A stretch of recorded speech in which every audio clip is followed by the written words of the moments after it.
Hello everyone, welcome to Edumantra. WBCS এর exam খুব সামনে, তার জন্য ডাব্লিউবিসিএস এর এক্সাম বা প্রিলিমস ওরিয়েন্টেড বিভিন্ন টপিক্সের, সায়েন্সের বিভিন্ন টপিক্সের ওপর আমরা অলরেডি এমসিকিউ কিছু ডিসকাশন করেছি।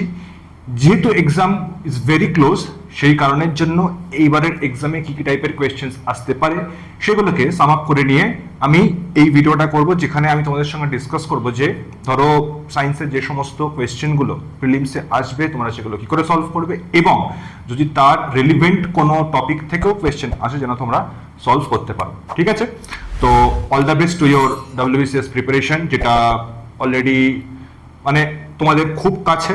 তো সেই কারণে last few days, last few weeks নিজের বেস্ট, নিজের হার্ডেস্ট এফর্ট দিয়ে ট্রাই করো, so that you get the maximum out of your preparation. Okay, তো চলো আমরা আজকে আমাদের কোয়েশ্চেন সেশন স্টার্ট করি, যেখানে আমরা অলরেডি একটা একটা করে কোয়েশ্চেন দেখবো এবং সেই কোয়েশ্চেনগুলো ডিসকাশন করব। দেখি, ফার্স্ট কোয়েশ্চেন বলেছে, এ plant sell shrinks when placed in। shrinks মানে কি? shrinks মানে হচ্ছে কুঁচকে যাওয়া। এবারে বলেছে যে কোন কোন একটা যদি প্ল্যান্ট সেল, কোন একটা উদ্ভিদের যদি কোনো একটা সেলকে কোনো একটা সলিউশন বা কোথাও রাখা হলে বা কোন কন্ডিশনে সেটা কুঁচকে যাবে, এটা হচ্ছে কোয়েশ্চেন। ঠিক আছে, এবার যদি কোনো জিনিসকে কুঁচকে যেতে হয় তাহলে তার ফার্স্ট কন্ডিশন কি হবে? তার ভেতরের যে ওয়াটার কন্টেন্ট বা তার ভেতরের যে জল রয়েছে সেটা যদি সেখান থেকে বেরিয়ে যায় তাহলে সেটা অটোমেটিক্যালি কুঁচকে যাবে। তো এবার আমাদের জানতে হবে যে কোন কন্ডিশনসে কোনো একটা প্ল্যান্ট সেল থেকে জল বেরিয়ে যেতে পারে। প্ল্যান্ট সেল হোক, অ্যানিমাল সেল হোক, বা কোনো সেলের ক্ষেত্রে কোন কন্ডিশনে জল সেই সেল থেকে বেরিয়ে যাবে। এবার দেখো, যখনই কোনো সেলকে কোনো আমরা একটা সলিউশন মানে কি না, কোনো একটা সলিড এবং লিকুইডের মিক্সচার, তো এরকম কোনো একটা সলিউশনের মধ্যে আমরা রাখবো, সেই সলিউশনের ডেন্সিটি বা ঘনত্বের ওপর ডিপেন্ড করে, মানে যে সলিউশনে রাখছি সেই সলিউশনের ডেন্সিটি বা ঘনত্বের ওপর ডিপেন্ড করে আইদার জল বেরিয়ে যাবে বা জল ভেতরে প্রবেশ করবে। কিরকম দেখি, ধরো এটা একটা কন্টেনার রয়েছে, এখানে তুমি কি করলে না, এখানে তুমি একটা প্ল্যান্ট সেলকে দিয়ে দিলে। এবার যে প্ল্যান্ট সেলটা আছে,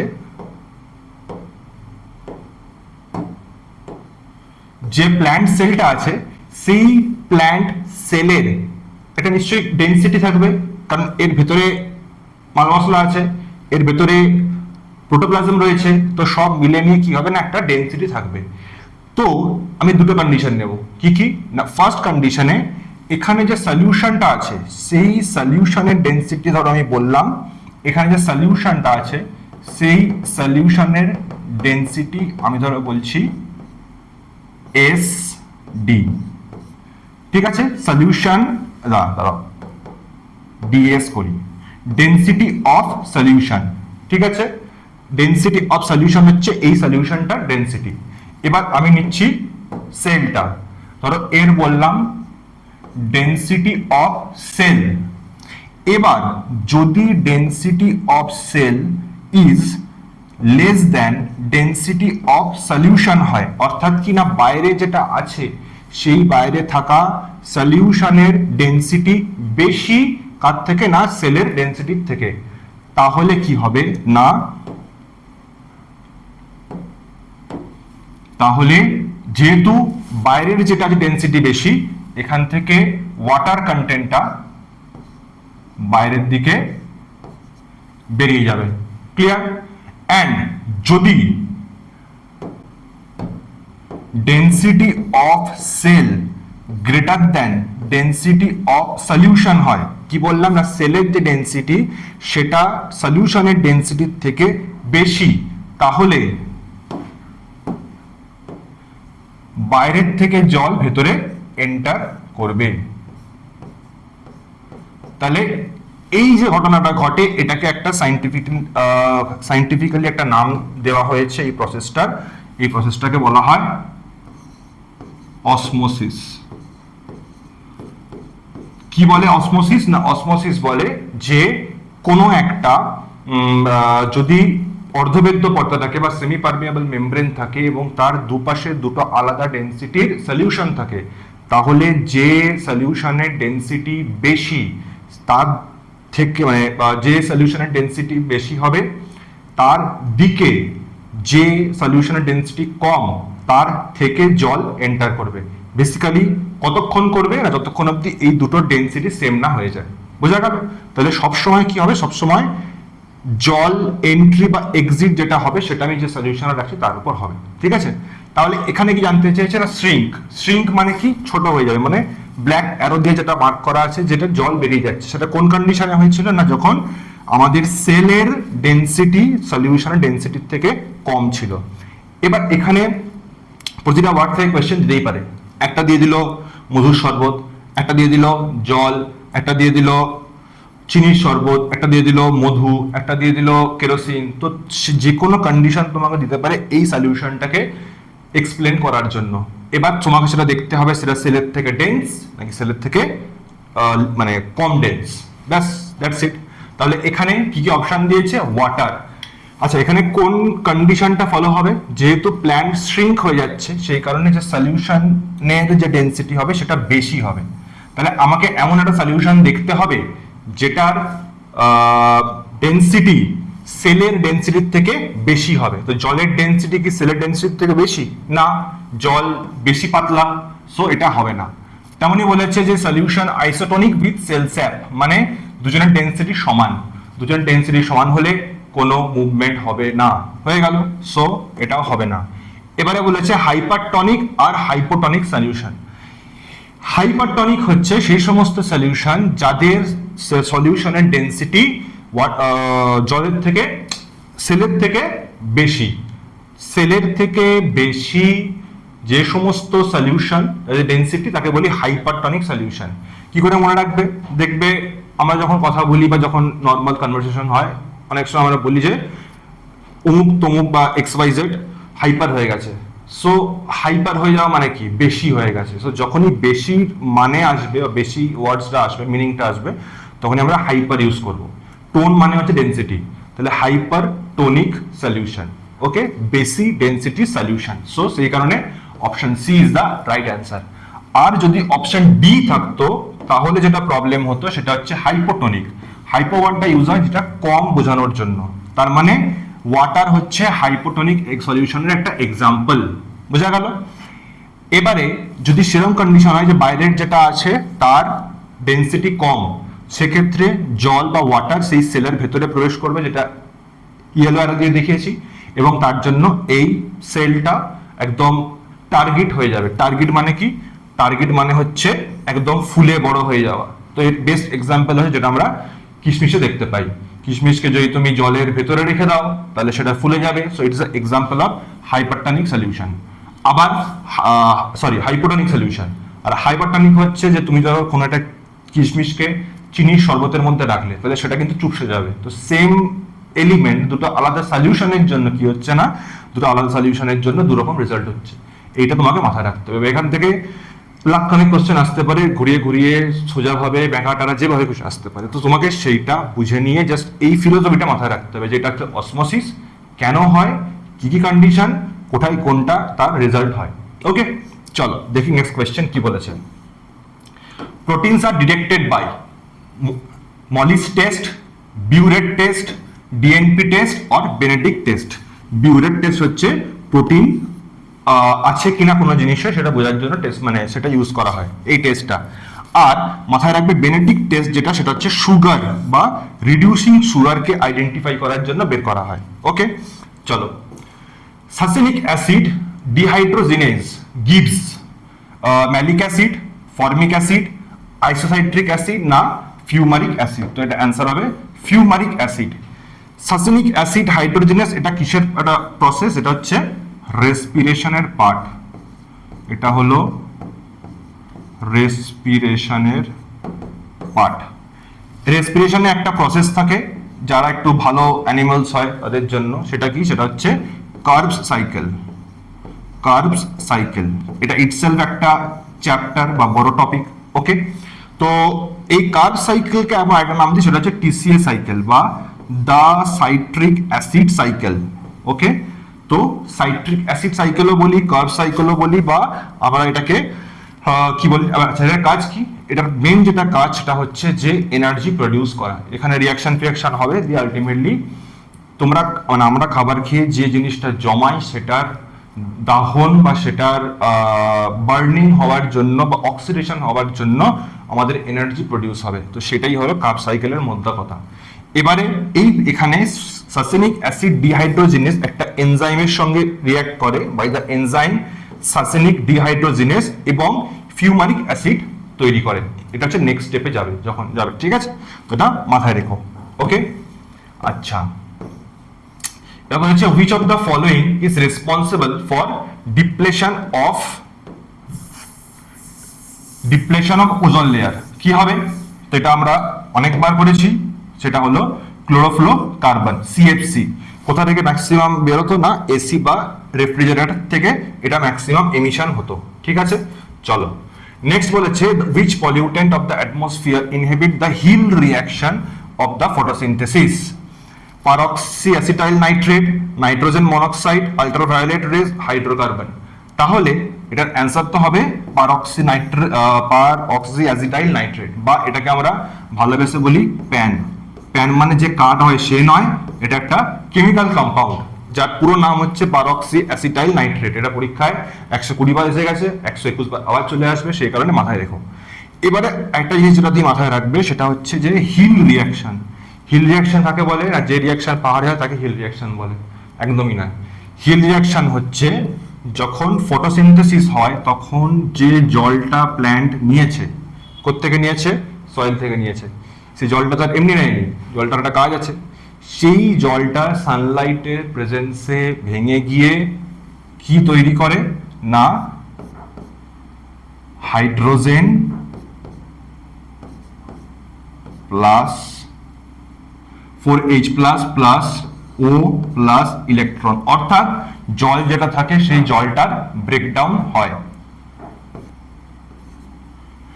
তো এই যে প্রসেসটা, এই প্রসেসটাকে বলে হাইড্রোলাইসিসও বলে, আবার হিল রিয়াকশনও বলে। হিল ভদ্রলোক এটাকে ডিসকভার করেছিল যে মানে তোমার যদি এক্সামের পয়েন্ট অফ ভিউ থেকে জিজ্ঞেস করে তাহলে হিল রিয়াকশন হলো যে সানলাইটের প্রেজেন্সে ফটোসিনথেসিসের সময় প্ল্যান্ট সয়েল থেকে যে জলটা এক্সট্রাক্ট করেছে বা অ্যাবজর্ব করেছে সেই জলটা যখন রিয়াক্ট বা ব্রেক করে যায় হাইড্রোজেন এবং ইলেকট্রনে, ঠিক আছে, অ্যাজ এ চার্জ ক্যারিয়ার, তখন সেটাকে আমি বলি হিল রিয়াকশন। হয়ে গেল? এটা মাথায় রেখো, হয়তো দিয়ে দিতে পারে Hill reaction is part of which physical process বা উইচ বায়োলজিক্যাল প্রসেস। তো সেই কারণে মাথায় রেখো হিল রিয়াকশনটা হচ্ছে ফটোসিনথেসিসের সঙ্গে কানেক্টেড। আর কার্ব সাইকেল যদি বলে তাহলে সেটা হচ্ছে রেসপিরেশনের সঙ্গে কানেক্টেড। ক্লিয়ার? চলো, which among the following gas was leaked during the Bhopal gas tragedy in 1984? তো এই কোয়েশ্চেনটা এমনি জিকেতেও আসে বা এমনি তোমাদের জানাই উচিত, বিকজ এটা কোয়েশ্চেনের বাইরেও এটা একটা খুব important event in context of our country. That's why এটা আমাদের সবারই জানা উচিত। তো এটা যে গ্যাসটা লিক হয়েছিল সেটা হলো মিথাইল আইসোসায়ানেট। কি হয়েছিল সেদিন? না সেদিন the Bhopal gas tragedy occurred due to the leakage of methyl isocyanate, a highly toxic gas from the Union Carbide. কোন কোম্পানি ছিল না? Union carbide plant in 1984।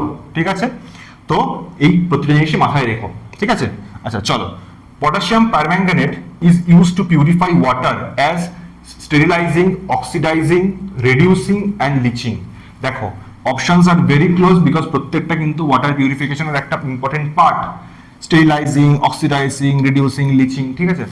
তো এখানের মধ্যেও তোমায় জিজ্ঞেস করেছে যে কোন পার্টে অ্যাকচুয়ালি পটাশিয়াম পারম্যাঙ্গানেটটাকে আমরা ইউজ করি। মাথায় রাখবে সেটা হচ্ছে অক্সিডাইজিং, কারণ ইটসেলফ KMnO4 খুব ইম্পর্টেন্ট একটা অক্সিডাইজিং এজেন্ট, খুবই ইম্পর্টেন্ট, মানে খুবই পাওয়ারফুল একটা অক্সিডাইজিং এজেন্ট। অক্সিডাইজিং এজেন্ট কাকে বলে না? যে অন্যকে, ধরো এটা হচ্ছে অন্য একজন, অন্য একটা কম্পাউন্ড, এ অন্যদেরকে অক্সিডাইজড করবে এবং নিজে রিডিউসড হবে, তাকে বলা হয় অক্সিডাইজিং এজেন্ট। ঠিক আছে? তো বেসিক্যালি যাদের কাছে সোজা কথায় মনে রাখবে, দেখো এত মাথা খারাপ করার দরকার নেই, কিছু কিছু জিনিস নিজের মতো করে করা যায়। তো সেটা হলো যাদের অক্সিজেনের বেশি মানে অক্সিজেন বেশি থাকবে সেটাই generally as a oxidising agent কাজ করবে। জেনারেলি অক্সিজেন যেখানে বেশি থাকবে সেটা অ্যাজ এ অক্সিডাইজিং এজেন্ট কাজ করবে, এবং যেখানে হাইড্রোজেন বেশি থাকবে সেখানে সেটা অ্যাজ এ রিডিউসিং এজেন্ট কাজ করবে। এক্সেপশন আছে, আমি জাস্ট মেইন যে পার্টটা যেটা হয় সেই হিসাবে বলে রাখলাম। যেমন ধরো এখানে 4খানা অক্সিজেন আছে, এটা একটা কারণ, এটা একটা অক্সিডাইজিং এজেন্ট হবার। যদি এখানে এইচ দিয়ে কিছু থাকতো তাহলে সেক্ষেত্রে তার প্রবাবিলিটি বেশি হতো যে সেটা একটা রিডিউসিং এজেন্ট হবে। ক্লিয়ার? চলো দেখি কি বলেছে।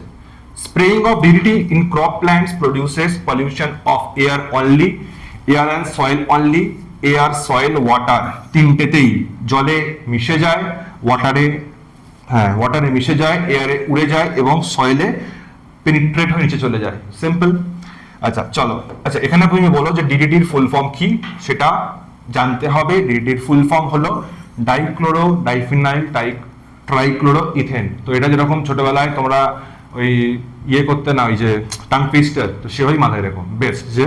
তো এটা হচ্ছে ডাইক্লোরো ডাইফিনাইল ট্রাইক্লোরো ইথেন। তো আমি একবার লিখেই দিই, সেটা কিন্তু পরীক্ষার জন্য খুবই ইম্পর্টেন্ট। সেটা হলো ডাইক্লোরো,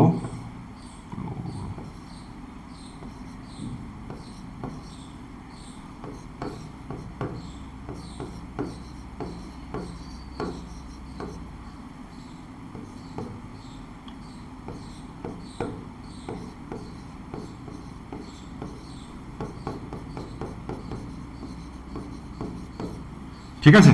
তো এটা মাথায় রেখো। চলো দেখি নেক্সট কোয়েশ্চেনে কি বলেছে। আরে বাবা, আচ্ছা এবারে এখানে বলেছে যে conversion of RBR to RMGBR requires. আচ্ছা প্রথমে তো আগে জানতে হবে যে এটা কি আরএমজিবিআর আরবিআর। তো এটা অ্যাকচুয়ালি কেমিস্ট্রির একটা কম্পাউন্ড, যেখানে কি করা হয় না, এটাকে আমি বলি গ্রিগনার রিয়েজেন্ট। তার স্ট্রাকচারটা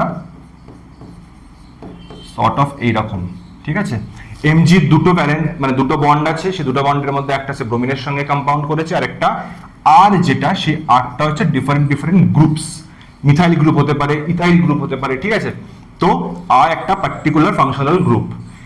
এবারে প্রথমে কি ছিল, আর ছিল, মানে যে কম্পাউন্ডটার কথা বলেছে সেটা ছিল আর বিআর, সেখান থেকে বলছে আর এমজিবিআর করতে হবে, তার মানে আমাকে এমজি কে এন্টার করাতে হবে।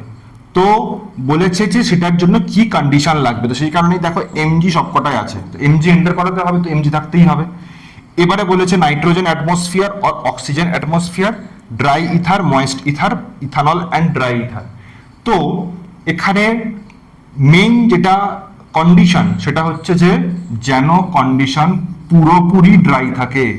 পুরোপুরি ড্রাই মানে পুরোপুরি ড্রাই মানে তুমি অ্যাটমসফিয়ারও করতে পারবে না, অ্যাটমসফিয়ারেও একটা ভালো অ্যামাউন্টের ওয়াটার ভেপার রয়েছে, সেই ওয়াটার ভেপারটা কিন্তু এফেক্ট করবে। তো সেই কারণে তোমাকে নাইট্রোজেন অ্যাটমসফিয়ারটা ক্রিয়েট করতে হবে সো দ্যাট সেটা পুরো ড্রাই হয়, এবং তার সঙ্গে ড্রাই ইথার। তো এই তিনটেকে ইউজ করে আমি আরবিআর থেকে আর এমজিবিআর বা এটাকে আমি বলি গ্রিগনার রিয়েজেন্টে যেতে পারি। এর কাজ কি না, গ্রিগনার রিয়েজেন্টের মেন কাজ হচ্ছে যে অ্যালকোহল বা মেনলি হচ্ছে অ্যালকোহল বা কার্বক্সাইলিক অ্যাসিড এরকম ধরনের কিছু কিছু মানে অর্গানিক কম্পাউন্ডস তৈরি করার সময় গ্রিগনার রিয়েজেন্ট একটা খুব ইম্পর্টেন্ট রোল প্লে করে, ঠিক আছে? তো একবার বলে দিই যে এই যে এটা হলো আর এমজিবিআর, এটা হলো গ্রিগনার রিয়েজেন্ট, ঠিক আছে? এটা কমপ্লিটলি ড্রাই কন্ডিশন লাগবে এবং তার জন্যই কি করা হয়, নাইট্রোজেনটাকে অ্যাড করা হয়। আর এটা highly useful for organic synthesis of making alcohols and other compounds, ঠিক আছে? চলো, গ্রাফাইট, কার্বন অ্যান্ড ডায়মন্ডস আর, এটা one of the easiest but very important question. সেটা কি হবে, আইসোটপস হবে না, আইসোমার না, আইসোটোন না, অ্যালোট্রপস। এরা হলো অ্যালোট্রপস, মানে প্রত্যেকটাই কার্বন কিন্তু এদের যে মলিকিউলার স্ট্রাকচার সেটা আলাদা, তার জন্য এদের প্রপার্টিস আলাদা হয়ে গেছে, তো এটাকে বলা হয় অ্যালোট্রপ, ঠিক আছে? তো সেরকম আরেকটা কেমিক্যাল কম্পাউন্ড হয় ফসফরাস। ফসফরাসের ক্ষেত্রে অ্যালোট্রপ কি হয় না, রেড ফসফরাস, হোয়াইট ফসফরাস, ঠিক আছে? তো এইগুলো হলো একই কম্পাউন্ড যার কেমিক্যাল কম্পোজিশনটা হচ্ছে সেম কিন্তু ফিজিক্যাল প্রপার্টি আলাদা হয়ে গেছে, তার কারণ এদের অ্যাটমিক্স যে অ্যারেঞ্জমেন্টটা আলাদা। ওকে, চলো, the term PVC used in the plastic industry stands for phosphovinyl chloride, polyvinyl carbonate, polyvinyl chloride. PVC pipe আমরা ইউজ করি আমাদের ব্যক্তিগত কাজ এবং তার সঙ্গে হচ্ছে মানে পাইপ ইউজ করি। তো সেই পিভিসির ফুল ফর্ম কি? পিভিসির ফুল ফর্ম হলো পলিভিনাইল ক্লোরাইড। একটা জিনিস মাথায় রাখবে, পিভিসি হলো থার্মোপ্লাস্টিক এর example, which is very important। এখানে তোমাকে দিয়ে দিতে পারে which among the following is an example of thermoplastic। জিনিসটা কি না, softens on heating and hardens on cooling, simple. তো এটার এক্সাম্পল হচ্ছে পিভিসি। তুমি যদি করো তাহলে দেখতেও পাবে পিভিসির ক্ষেত্রে যে যদি তুমি গরম করো তাহলে নরম হয়ে যাবে, আর যদি তুমি ঠান্ডা করো তাহলে শক্ত হয়ে যাবে, ঠিক আছে। চলো নেক্সট কোয়েশ্চেন কি বলেছে, vulcanization is the process of heating rubber with 3 to 5% of sulfur। ভালকানাইজেশনে কি করা হয় না, রাবার বা আমাদের যে ন্যাচারাল রাবারের সঙ্গে সালফারকে 3 to 5% মেশানো হয়, সো দ্যাট তার যে স্ট্রেংথ ডিউরেবিলিটি ভেঙে যায় বেড়ে যায়। কারণ রাবার এমনিতে খুব ভঙ্গুর বা ব্রিটেল একটা পদার্থ, যেই কারণে দেখবে আমাদের যে রাবার আমরা ইউজ করতাম ছোটবেলা সেটা তাড়াতাড়ি ভেঙে যেত। তো টায়ারে রাবার ইউজ করা হয়, এবার টায়ার এমনি ভেঙে যাওয়ার টেন্ডেন্সি থাকে, তার স্ট্রেংথ অ্যাব্রেসিভনেস এইগুলো বাড়ানোর জন্য কি করা হয় না, সালফার মেশানো হয়, তাতে তার লংজিভিটি বেড়ে যায়। কে করেছিল? Charles Goodyear. তো এই চার্লস গুডিয়ারের নামেই একটা টায়ার কোম্পানিও আছে, তো তিনি প্রথমে এই ভালকানাইজেশনটা করেছিলেন, ঠিক আছে। চলো নেক্সট কোয়েশ্চেন কি বলেছে, according to Newlands law of octaves beryllium resembles which of the following elements. তাহলে নিউল্যান্ডস ল অফ অক্টেভস যদি আমি দেখি তাহলে বেরিলিয়াম কার সঙ্গে সিমিলার হয়, সেটা হচ্ছে ম্যাগনেসিয়ামের সঙ্গে, ঠিক আছে। Every eighth element shows properties similar to the first one. Beryllium resembles magnesium because both fall in the same pattern of similar chemical properties. আচ্ছা, এর যে মানে কলামটা আছে সেই কলামের মধ্যে ক্যালসিয়ামও আসে। তো যেহেতু আগে বিটা অপশনে ছিল আমি বি সিলেক্ট করে নিয়েছি, প্রবলেম কিছু নেই। বাট এটার হলো 4 অ্যাটমিক নাম্বার, এটার হলো 12 আর ক্যালসিয়ামের 20। তো it will also can be counted as answer, but যে কোনো একটা তুমি মাথায় রেখে চলতে পারো, দুটোই মাথায় রাখো, ঠিক আছে। চলো নেক্সট কি বলেছে, what is the main property of mercury for using it in a clinical thermometer. মানে মার্কারিকে বা মার্কিউরিকে ডাক্তারের কাছে ইউজ করার জন্য বা যে ইউজ করা হয় সেটার মেন কারণটা কি? Good conductor of heat, high density, good conductor of electricity, high coefficient of expansion. Main যেটা মানে হয় ইন কেস অফ মার্কিউরি সেটা হচ্ছে যদি তুমি অল্প হিট দাও তাহলে তার যে এক্সপ্যানশনটা হবে সেটা ইকুয়াল হয় প্রতিটা রেঞ্জে এবং খুব তাড়াতাড়ি হয়। তো সেই কারণের জন্য এর যে হাই কোএফিসিয়েন্ট অফ এক্সপ্যানশন এই প্রপার্টিটাকে ইউজ করে আমরা থার্মোমিটারটাকে মানে মার্কারি ইউজ করি। ওকে, which of the reducing agent of the thermit reaction carried out for repairing of railway track। আচ্ছা, ফার্স্টে তো আগে আমাকে বলো বা নিজে শোনো যে হোয়াট ইজ থার্মিট রিয়াকশন। জিনিসটা কি হয়? থার্মিট রিয়াকশন হলো যখন এর জন্য প্রথমেই লাগবে হচ্ছে হাই টেম্পারেচার, এটা একটা এক্সোথার্মিক রিয়াকশন। ওকে, তো এবং হাই মানে সত্যি হাই। তো মোটামুটি ধরো এখানে যে এক্সাম্পলটা নেব যে Fe2O3 প্লাস Al সেটা Al2O3 প্লাস Fe।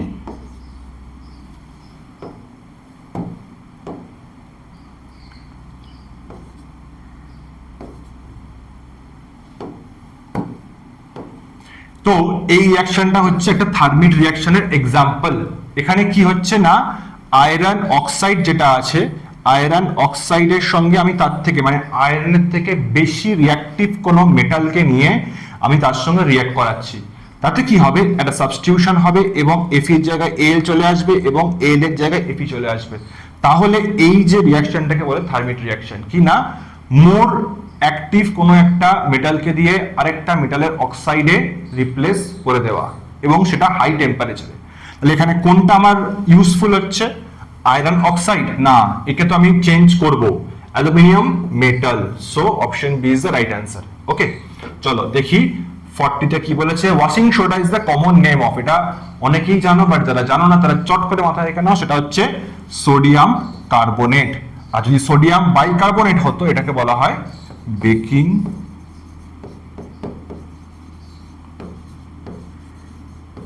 সোডা। ঠিক আছে, চলো।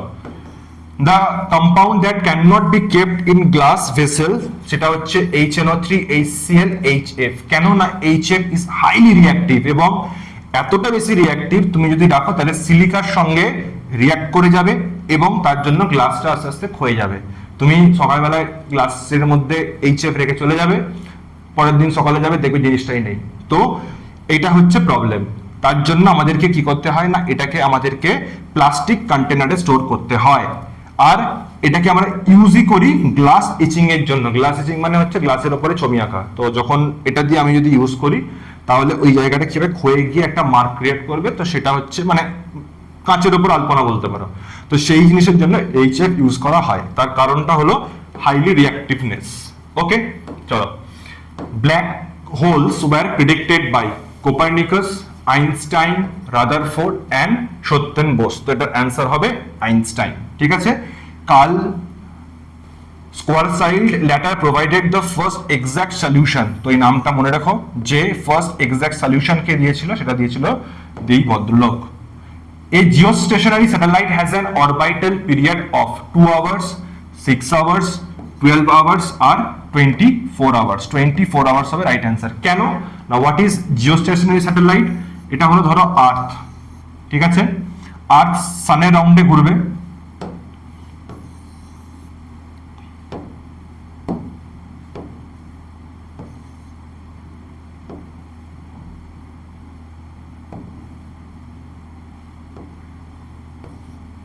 তো যখন এরকম ঘুরছে এই জিও স্টেশনারি স্যাটেলাইটটা কিরকম থাকে না, এর সঙ্গেই থাকে। অর্থাৎ আর্থ যেরকম নিজের অ্যাক্সিসের সাপেক্ষে এইভাবে ঘুরতে ঘুরতে যাচ্ছে, তেমনি তার উপরে এমন একটা স্যাটেলাইট যে আর্থের সঙ্গে সঙ্গে ঘুরবে।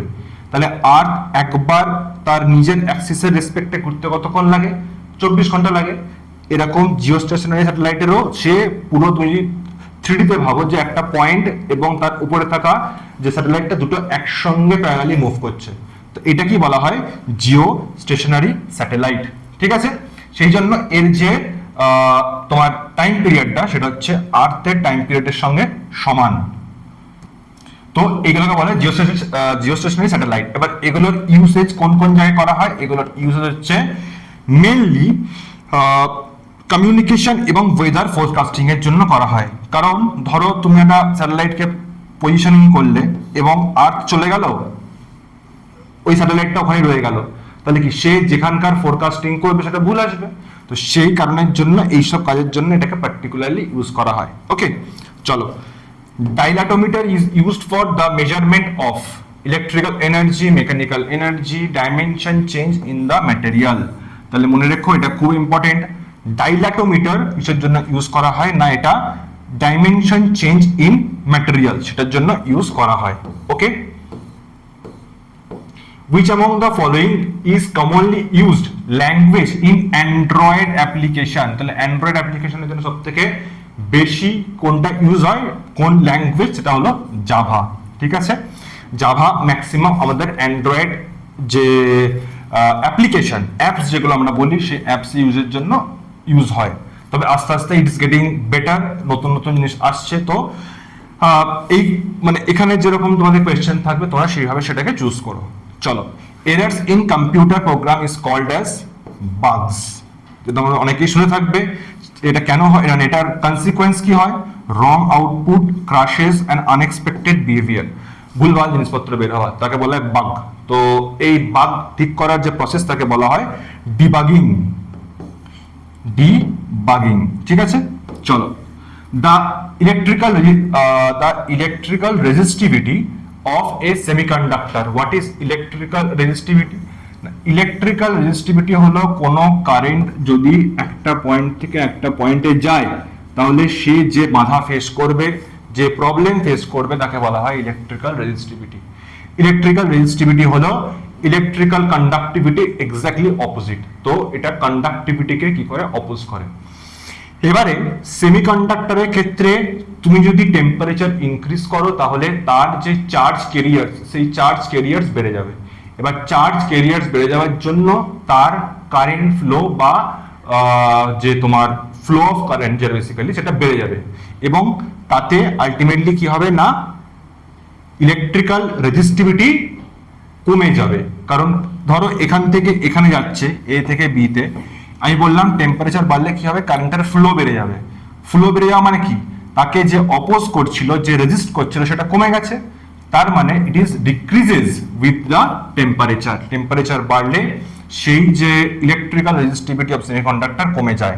বাট এটা মাথায় রেখো, মেটালসের ক্ষেত্রে জিনিসটা অপোজিট হয়। মেটালসের ক্ষেত্রে তুমি যদি টেম্পারেচার বাড়াও তাহলে তার ইলেকট্রিক্যাল রেজিস্টিভিটি বাড়বে।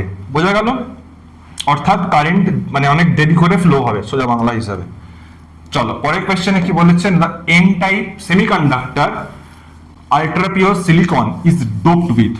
মানে এটা কি না, সেমিকন্ডাক্টর কিভাবে হচ্ছে, ধরো সিলিকন, সিলিকনের ব্যালেন্স হচ্ছে 4, তাহলে এই একটা সিলিকন, এর 4টে হাত আছে, তো এই 4টের সঙ্গে 4 জন কি করতে পারে, বন্ড করতে পারে।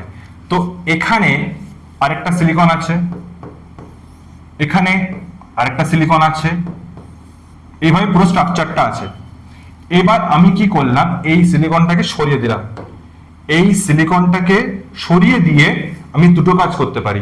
সিলিকনের ব্যালেন্স হচ্ছে 4, আমি এমন কোনো একটা এলিমেন্ট আনতে পারি যার ভ্যালেন্সি 3, বা এমন কোনো একটা এলিমেন্ট আনতে পারি যার ভ্যালেন্সি 5। কেন করব বলছি না, এখানে যে গল্পটা সেটা হচ্ছে যে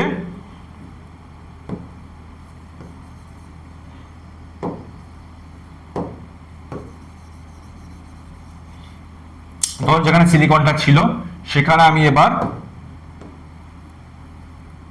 এমন একটা এলিমেন্ট আনলাম যার 5টা ভ্যালেন্সি আছে, ধরো ফসফরাস। এবার ফসফরাসের যেহেতু আউটার মোস্ট অরবিটে 5টা ইলেকট্রন আছে বা 5টা হচ্ছে ভ্যালেন্সি, তাই ওই 5টার মধ্যে 4টেকে দিয়েও 4টে বন্ড করে নেবে, বাট তাও একটা এক্সট্রা থেকে যাবে, কেননা 5টা ছিল। তো এই যে এক্সট্রা থাকলো, সেই এক্সট্রা থাকাটাই কি করবে না কারেন্টটাকে নিয়ে যাবে বা এজ এ কারেন্টের ক্যারিয়ার কাজ করবে। বোঝা গেল?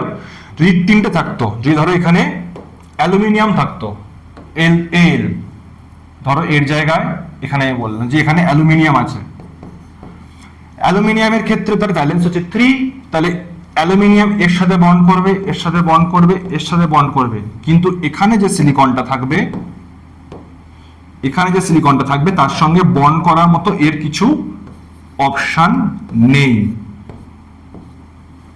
এখানে ফাঁকা, ফাঁকা কেন না, এর কাছে 3টেই অপশন আছে, আর পি এর কাছে এখনো এক্সট্রা রয়ে গেছে। তাহলে পি এর কাছে কি এক্সট্রা থাকলো না, পি এর কাছে থাকলো ইলেকট্রনের বেশি বা আধিক্য, আর অ্যালুমিনিয়ামের কাছে হচ্ছে এখানে ইলেকট্রনের ডেফিসিয়েন্সি। তাহলে এই ধরনের যে কন্ডিশনটাকে এটাকে বলা হয় পি টাইপ সেমিকন্ডাক্টর বা পজিটিভ টাইপ সেমিকন্ডাক্টর। আর এখানে যেহেতু 5টা আছে এবং একটা ইলেকট্রন বেশি আছে, তাহলে ইলেকট্রন কি নেগেটিভ, তাই এটাকে বলা হয় এন টাইপ সেমিকন্ডাক্টর। তাহলে এই দুটো মিলে আমার হয়ে যাচ্ছে অ্যান্সার। সেটা কি না, বলেছে এন টাইপ সেমিকন্ডাক্টর, মানে এটার মানেই হলো আমাকে এমন কম্পাউন্ড চুজ করতে হবে যার ভ্যালেন্সি 5 হবে। তো এখানে অ্যালুমিনিয়াম, এটা তখন হতো যদি পি টাইপ হতো, বাট এখানে হয়ে যাবে phosphorus. C is the right answer, কারণ ফসফরাসের ক্ষেত্রে তার ভ্যালেন্সি 5। যদি পি টাইপ সেমিকন্ডাক্টর বলতো যে পজিটিভ টাইপ সেমিকন্ডাক্টর, তখন হয়ে যেত অ্যালুমিনিয়াম। ক্লিয়ার? চলো, Zener diode is used for কিসের জন্য, coupler, rectifier, amplifier, voltage regulator. Zener ডায়োডের মেন কাজ হচ্ছে যদি কারেন্ট ফ্লাকচুয়েট করে, কারেন্ট কি না এই একটা পয়েন্ট, এই একটা পয়েন্ট, এই পয়েন্টের মধ্যে ভোল্টেজের ডিফারেন্স রয়েছে, ভোল্টেজ ডিফারেন্সটাকে ইউজ করে নিয়ে আমি কি করছি, আমি কারেন্টের ফ্লো করছি। ঠিক আছে? তো যদি কারেন্টটা ফ্ল্যাকচুয়েট করে, যেটা আমাদের বাড়িতে হয় অনেক সময়, যে কারেন্টের যে ফ্লো হচ্ছে সেই ফ্লোটা নট স্টেবল, তাও সার্কিটের অ্যালং এ ভোল্টেজটাকে সেম রাখা হচ্ছে জেনার ডায়োডের কাজ। ক্লিয়ার? তার মানে এটা অ্যাজ এ ভোল্টেজ রেগুলেটর কাজ করে। নেক্সট কোয়েশ্চেন বলেছে, এটা আমাদের আজকে লাস্ট কোয়েশ্চেন, সেটা হলো if the band gap between the valence band and conduction band in a material is 5 electron volt then the material is, তাহলে ধরো এটা হলো কন্ডাকশন ব্যান্ড, এটা হলো ভ্যালেন্স ব্যান্ড, এই দুটোই হচ্ছে এনার্জি লেভেল। এবারে যদি তুমি এনার্জি দাও তাহলে এখানে কে আছে, এখানে আছে ক্যারিয়ার।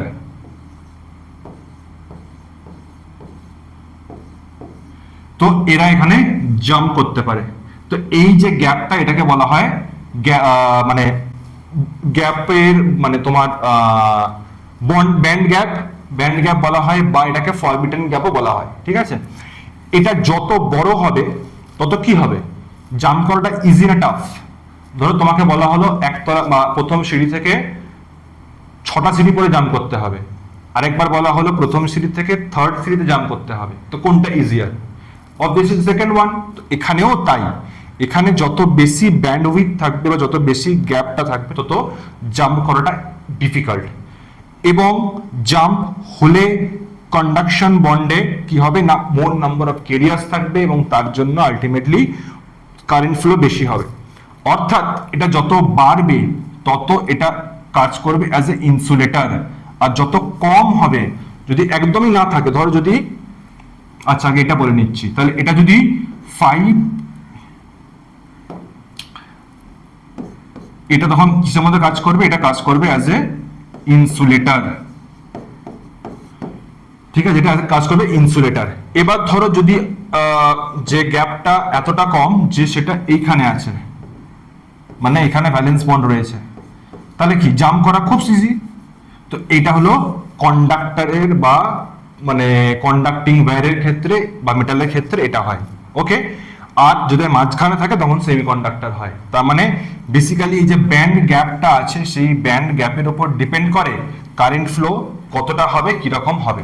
এবার মাথায় রেখো যে যদি ব্যান্ড গ্যাপটাকে আমি ইলেকট্রন ভোল্ট দিয়ে মেজার করি, এটাকে ইভি দিয়ে মেজার করা হয়, এটা ইউনিট অফ ব্যান্ড গ্যাপ। তো ধরো 0 থেকে আমি বললাম এটা হচ্ছে 5, তো যদি 5-এর এদিকে চলে যায় মোটামুটি, তাহলে এটা কম্পালসারি ইনসুলেটর, কোনো চাপই নেই, কারণ গ্যাপ এত বড় হয়ে গেছে সেটার পক্ষে আর পসিবলই নয় যে তোমার সেই জাম্পটা করা হয়ে গেল। যদি 0-র এদিকে চলে আসে বা 0-র কাছাকাছি, 0-র তো কম হবে না, 0-র থেকে বেশি হবে অবভিয়াসলি, তো 0-র থেকে খুব সামান্য বেশি মানে এইটুকু জোনে রয়েছে, তখন এই পার্টটাকে আমি বলবো কন্ডাক্টর, মানে নেই প্রায়। কিন্তু 0-র নিচে তো আর হবে না বাবা, একটা গ্যাপ তো থাকবে, কি মুশকিল। তাহলে এই যে মাঝের জোনটা এখান থেকে এতটা, এইটা হয়ে যায় সেমিকন্ডাক্টরের, সেমিকন্ডাক্টর মানে ধরে নাও এটা আমি বলতে পারি 0.1, তাহলে 0.1 থেকে অ্যাপ্রক্সিমেট 5 এটা সেমিকন্ডাক্টরের মধ্যে পড়ে। বাট আমরা যেগুলো ম্যাক্সিমাম ইউজ করি সেটা 1 to 4 এর মধ্যে করি, এই জোনটা আমাদের ম্যাক্সিমাম ইউজ হয় সেমিকন্ডাক্টর হিসেবে, আমরা একদম বাউন্ডারি অবধি যাই না, ঠিক আছে। তো এই হলো তোমাদের ব্যান্ডউইথের গল্প। তো এই টাইপের কোয়েশ্চেন্স আসবে এবং আমি আরো এই টাইপের কোয়েশ্চেন্স এক্সামের আগে ডিসকাস করে দেবো তোমাদের সঙ্গে, তো চাপ নেওয়ার কিছু নেই। তোমরা যারা মানে পড়ছো, প্রিপারেশন নিচ্ছ, তারা ফাটিয়ে পড়ে দেওয়ার প্রিপারেশন নাও, এবং অ্যালং উইথ দ্যাট যদি কোনো হেল্প লাগে বা যদি কোনো জিনিসে কনফিউশন হয়, you definitely can ask in the comment section or in our social media handle. চ্যানেলটাকে অবশ্যই সাবস্ক্রাইব করে রেখো এই ধরনের ভিডিওস বা এই ধরনের কম্পিটিটিভ এক্সাম রিলেটেড জিনিসপত্র পাওয়ার জন্য। এবং মেইনলি যেটা করবে সেটা হচ্ছে যে একটা কনসিস্টেন্সি মেনটেন করে তোমরা এগিয়ে যাও, ওকে। তো চলো এই ভিডিওতে আজকে আমরা এত দূর ডিসকাশন করবো, পরে ভিডিওতে আবার দেখা হবে, গুড বাই।